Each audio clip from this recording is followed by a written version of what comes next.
Welcome back to the Redacted Culture Cast for episode 76, How to Build a Library.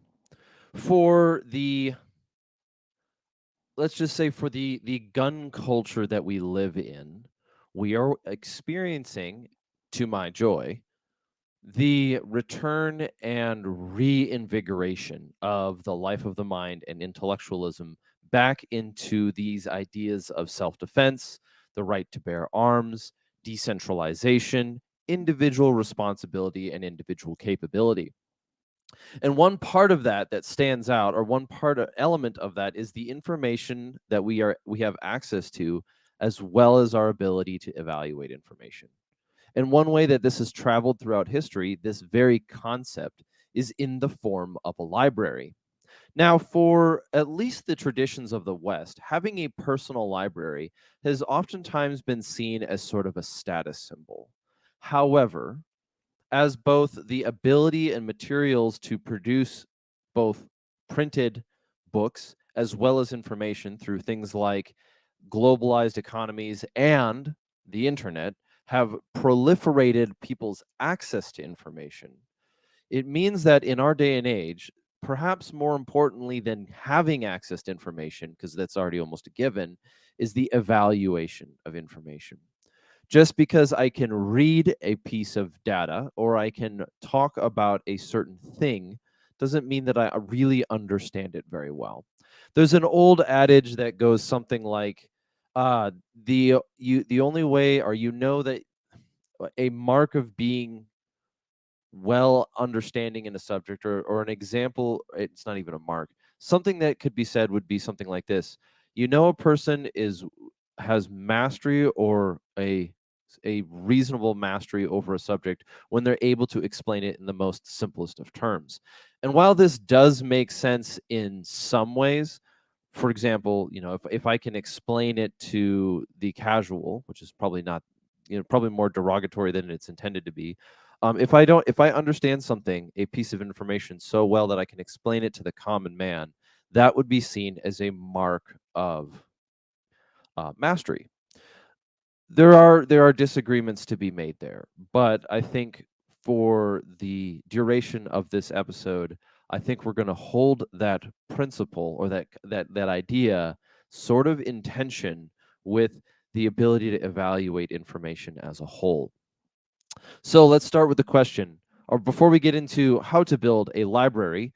If you're watching on YouTube, I am wearing one of our Subdued Edition shirts, which are currently back on availability for pre-order. They were originally going to go back on pre-order in the beginning of May, but we decided, why not just start it early? Let's get it to you guys quick so you can secure your version of it. It is a black printed on black shirt that really pops under night vision. But that being the case, so much of what we like to do here has to deal with hidden messages, not really Gnosticism, but keeping secrets and having secret codes. So if you would want to support the show in that way, you can head over to redactedllc.com. We do have a store there where we've got these shirts on pre-order, and we've got the inverted ones, which are going to be a white shirt with a black print. Really do appreciate all of you that have gone out of your way to support the show. We are carrying on into the almost summer of 2023.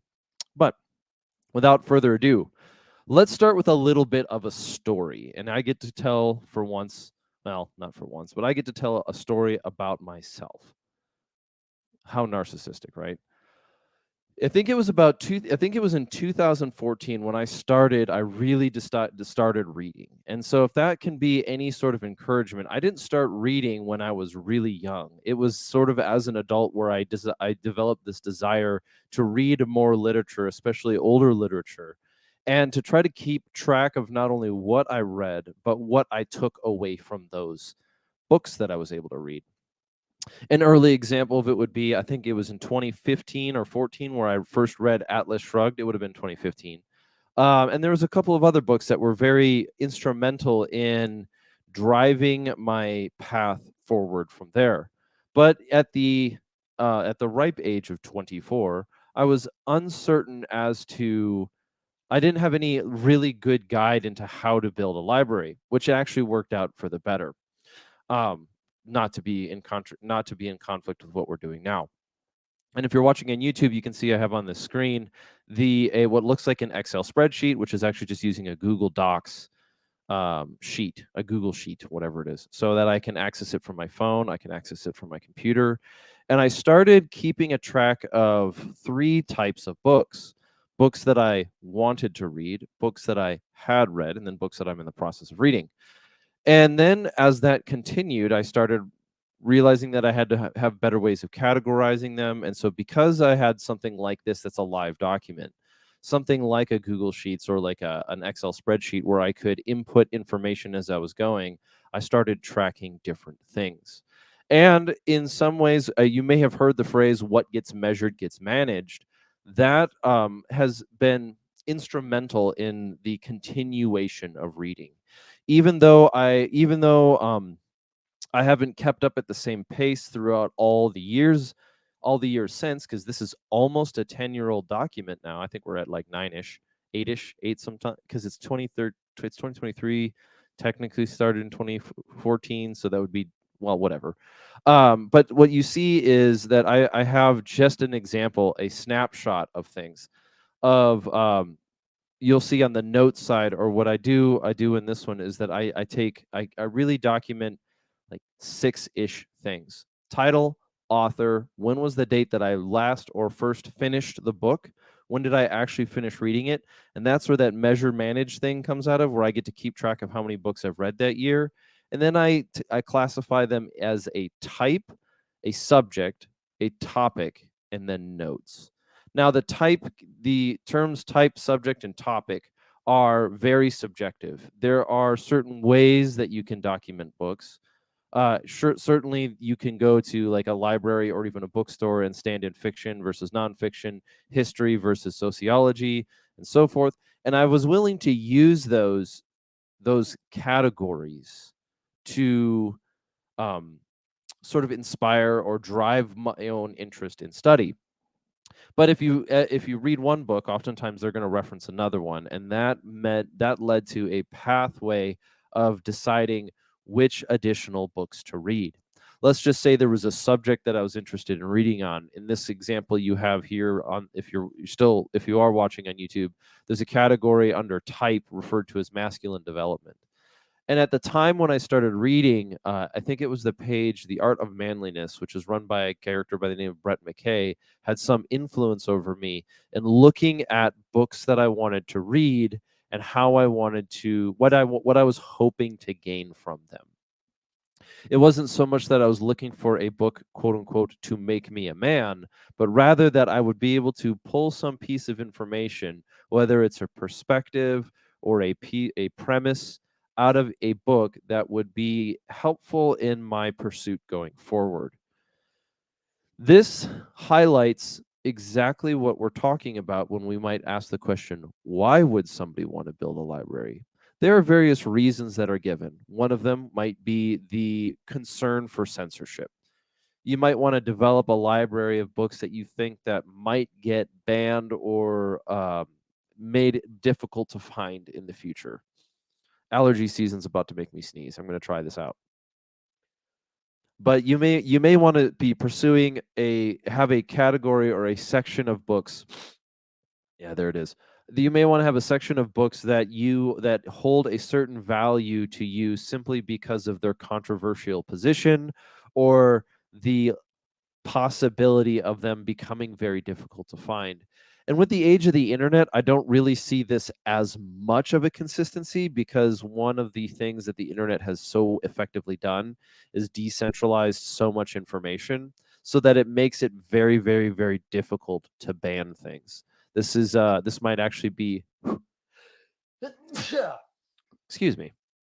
This might have to this so this is my argument against that, is that I don't think that you would want to simply have a collection of books solely out of the reason that they might get banned.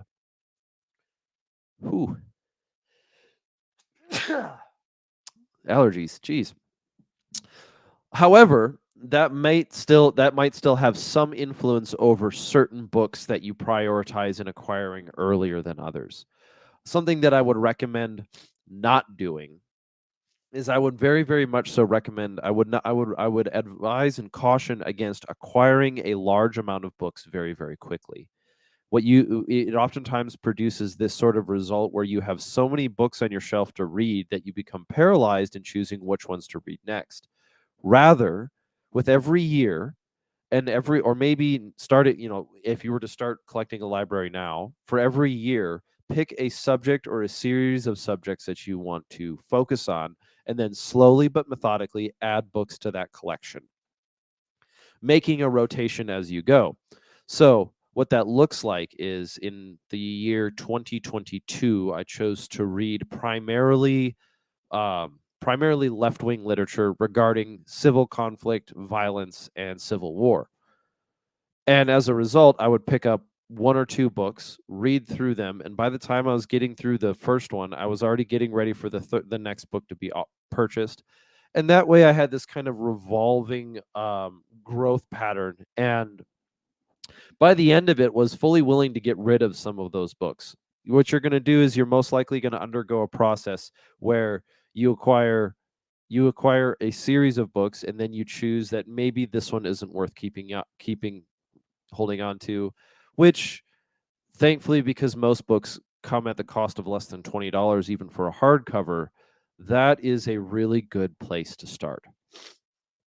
If you go to the right library, if you go to the right bookstores, you can even find finer leather-bound copies for less than $50 an edition. But then you got to then you might be caught with the dilemma of what you're using that book for. Is it a display piece, or are you actually there to read it? So how to build a library in 2023 is going to start with a series of subjects that you want to read on. And then I would recommend doing a couple of searches, or looking after people who whose opinion you're interested in on those books, and collect a couple of recommendations, pick one or two, and start reading those. As you get closer to finishing up a book, hopefully you can start drawing a trajectory of a series of books that you want to read in a row, so as to avoid burning yourself out too quickly, but also so that you can acquire that information in a packet, in a collection of continuous perspectives on this subject, that will yield some form of larger perspective for yourself. One of the advantages that the academies provide, or colleges provide, is they do provide a curriculum. They provide a curriculum. They provide what do you call it now? Whatever the syllabus, right? And in many ways, some of these syllabi are publicly available to anyone. Are publicly available, so you could contact a professor, or they might actually be already publishing it or stating it somewhere, or it's even on the school's website on what the syllabus for this course would be. Mind you, you're going to read a large. You may end up reading books that you're not so much interested in, and I think the threat of reading now is that I think we're existing in that era where we have this fear of missing out, that we might read the wrong books, or we might miss out on reading the right book because we read the wrong book. And I want to start by dismissing that. Um, we talk a lot about decentralization on this show, and we talk a lot about the decentralization of information. And let's see, today is Monday. Um, let's see, today's Monday. It's let's see, what's the exact date? Today is Monday, April 24th, and if I heard it correctly, I believe both Tucker Carlson and Don Lemon have left their respective cable network news sites, or news organizations. Gosh. And what that while that may be seen as like a political or a social event, like, oh my goodness, they're leaving those places. What I think it should recognize, what I think the piece of information that should be gathered from that is that even the news, even this idea of a propagandistic, centralized, pseudo governmental hierarchy of information distribution, combined with some sort of odd profit incentive, um, even that is being forced by the way things are going to decentralize further and further. that an individual who puts in the time to build a platform for himself will have so much more flexibility and a higher potential of achievement than somebody who, say, is purely tied to a centralized institution. A person who is so what that means, and what that means when it comes to building a library, is that libraries nowadays are not nearly as authoritative as they used to be. They're not as authoritarian, maybe, is another example, where what is allowed into the library is the only acceptable information. And just like the academies are starting to deal with, or the academics and the academies are starting to deal with essentially freelance education, or people pursuing knowledge for their own for their own ends, so this attitude should be applied to when you're building your library. Pick the subjects that you believe that you want to write about, you want to read about. Freudian slip right there. um, Pick the subjects that you want to write about, that you believe are important, and as you're reading through them, you will find some that are better off and some that are worse off. Don't worry about the peer pressure when it comes to books as much, but focus rather on what is your end goal. So, what motivations might people have for building a library? One of them might be entertainment, having a series of uh, non-battery reliant forms of entertainment and edification. One of the advantages that books have is that they don't run out of batteries. Another thing that someone might want to pursue is an appearance. It might be purely an aesthetic choice. I think that's diminishing, but it still is present. And then the third one is some sort of autodidactic education. The term autodidact is could be described as somebody who's capable of teaching themselves. For those who are considering homeschooling their kids, homeschooling their children, this is perhaps one of the most valuable skill sets that tends to be taught in a homeschooled environment, or tends to be discouraged or not taught in an institutionalized education system, and that is the ability to teach oneself, the ability to pursue information, evaluate it, and build up a thesis or an idea, and come to identify something that somebody wants to know about, and figure out a way of getting there. If you're not a decentralized um, world, that I think I'll have to get into this one in the future one, because I think decentralization is some set inevitable, but also we're going to see a partition within society. We'll get to that in a second. Um, but when it comes to a library, be part of the value of a library is it encourages and it builds up that autodidactic capability, that as you read more, you become more able to read more. As you work out more, as you go to the gym more, with the exception of hurting yourself, you become more capable of accomplishing the goal of the gymnasium, which is physical fitness. And the same thing goes for reading. If you want to read, you have to read. If you want to lift weights, you have to lift weights. And so, with that, I'm going to kind of close, because these we're going to have a series of shorter episodes in succession here, partly because I'm going to be otherwise predisposed. And then also, I want to focus on what we produce for Redacted to be better and more shareable for you guys and gals. Something that you can take, gain something from it, and pass it on, so that you can participate in the community building aspect, this decentralized network. And so, what what do I think you need to start to build a library? I think if you want to start a library, start with 5 books that you want to read that vary in at least 2, if not 3 subjects that you want to read on. Pick some that are fiction, some that are literature, and then some that are not, if that's your focus. But start with about 5 books. And if you're stuck with the analysis paralysis of it, of like, oh my gosh, what 5 books should I start with? You feel free to reach out, and we can handle some of that together. But what's more important here is to focus on getting started. I think the first book that I put on my list when I started a library was the Sherlock Holmes series, and I read through all the Sherlock Holmes stories. And then it was like Atlas Shrugged, or I think I added The Way of Men by Jack Donovan, or there's a whole bunch of lists of books that I wanted to read, but it was just methodical. Essentially, what you're going to deal with is you're going to deal with chaos at the beginning that will organize itself into order over time. As you remain, as you habitualize and remain continuously engaging in reading, you will be better off and more able and capable of you'll be better off and more capable of building out that library. Your library will become more and more yourself, but you really have to play the long game. There's no way to pull some sort of I read 100 books this year, and I don't find that argument very convincing. There are exceptions to the rule, but there's no way to say uh, hack your way into having a more established library that you're more connected with. That is a better representation of what you're seeking to understand better.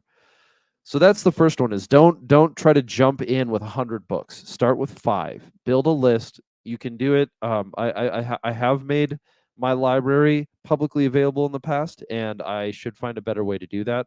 I believe that we're going to start including full on reviews and deeper information on specific books um, for people who are members.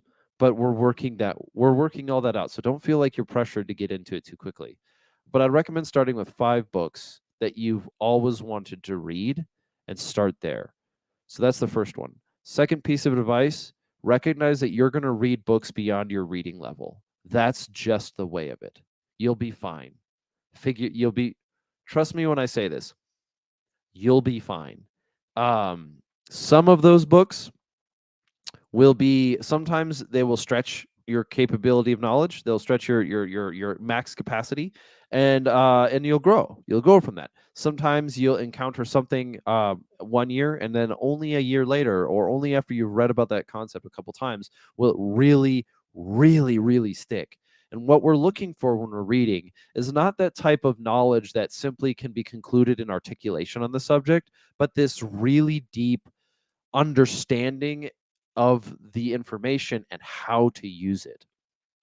You can think about it this way when it comes to, let's say, drawing a handgun from a holster. There's plenty of people out there who've put out all of these different 5-step programs, 3-step programs, or arguments on how to draw a holster. But being able to articulate all those things is really important. However, comprehension on how to do it, when to do it, and being able to turn it from a series of very conscious actions to a series of very unconscious actions, that's what we're looking for. When it comes to reading and knowledge, the goal is comprehension.